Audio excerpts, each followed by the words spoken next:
చాణక్యుడు చాలా పెద్ద తత్వవేత్త. తాను రచించిన నీతి శాస్త్రంలో వాక్యాలు ప్రపంచంలో ఇప్పటికీ కూడా ఏదో ఒక మూల ప్రజలకి ఉపయోగపడుతూ ఉన్నాయి. అయితే తను రచించిన నీతి శాస్త్రంలో ఒక వాక్యం ద్వారా మనం మన చుట్టుపక్కల ఉండే ప్రజలు, మన చుట్టుపక్కల ఉండే మనుషులు మనల్ని ఏ విధంగా ట్రీట్ చేస్తున్నారు అంటే మనల్ని ఏ విధంగా వాళ్ళు గుర్తిస్తున్నారు అనే విషయాన్ని తెలుసుకోవచ్చని చెప్పాడు.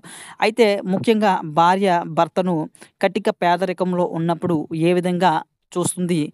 ఏ విధంగా తనతో ఉంటుందా? లేదంటే గనక తనని వదిలేస్తుందా? అనే విషయాలైతే కటిక పేదరికంలో ఉన్నప్పుడు తెలుస్తాయి.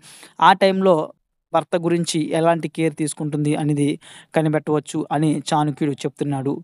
ఒక రాజు దగ్గర సేవకుడు తన రాజు అప్పచెప్పే పని ఏ విధంగా చేస్తున్నాడు అనే విషయాన్ని బట్టి అసలైన సేవకుడా కాదా అని గుర్తించవచ్చు అని చెప్తున్నాడు.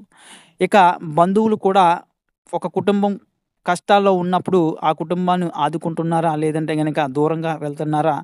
అనే విషయాన్ని కూడా ఆ కుటుంబం ఆర్థికంగా ఇబ్బందులు పడుతున్నప్పుడు ఆ టైంలో అయితే ఆ కుటుంబం యొక్క బంధువులు ఏ విధంగా ఉన్నారు అనేది గుర్తించవచ్చు అని చాణక్యుడు తన నీతి శాస్త్రంలో అయితే చెప్తున్నాడు. ఇక మిత్రుడు మనం కష్టాల్లో ఉన్నప్పుడు మన ఎన్ను తట్టి ముందుకు వెళ్ళు, భుజాన్ని తట్టి ముందుకు వెళ్ళు అని చెప్పేవాడే అసలైన మిత్రుడు అని కూడా చెప్తున్నాడు. కాబట్టి ఈ సిట్యుయేషన్స్ అన్నీ కూడా టైం వస్తుంది. టైం వచ్చేంత వరకు కూడా వెయిట్ చేయాలని కూడా చెప్తున్నాడు. కాలం వీరందరిని కూడా పరీక్షిస్తుంది అని చెప్తున్నాడు తన నీతి శాస్త్రంలో.